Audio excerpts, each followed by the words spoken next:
নমো নমঃ বন্ধুগণ, নমো নমঃ। এখানে গোপাল ভবনে এই নূতন এই পুষ্পবৃক্ষ এনে রোপণ করেছি। আর এই তুলসী বৃক্ষ, এই বেলফুলের প্রচুর বেলফুল দিয়েছে।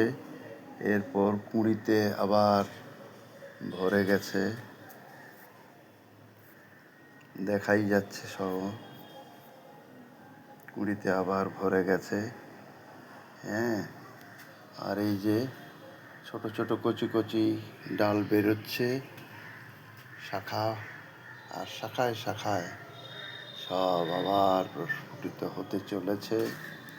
আর এই ডবল টগরেও অনেক কুঁড়ি এসেছে, এও নিজের প্রভাব ফেলছে।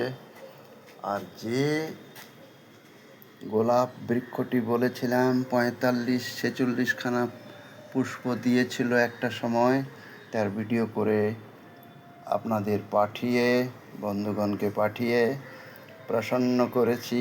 সকলেই প্রসন্ন হয়েছেন।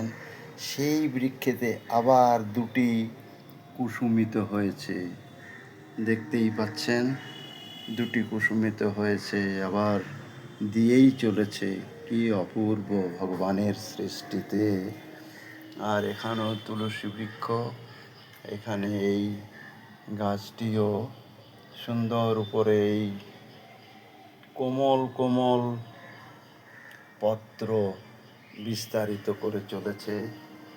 আর এই রানী কালার আগে অনেক দেখিয়েছে, আবার নতুন নতুন ডাল হয়েছে, শাখা হয়েছে, সেই শাখাতে আবার প্রস্ফুটিত হচ্ছে।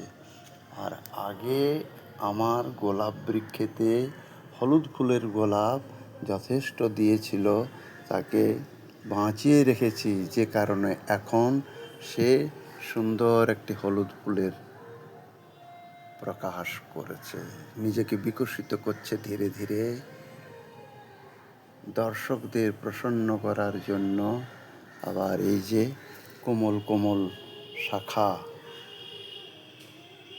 ছড়িয়েছে, সেই শাখায় আবার বিকশিত হবে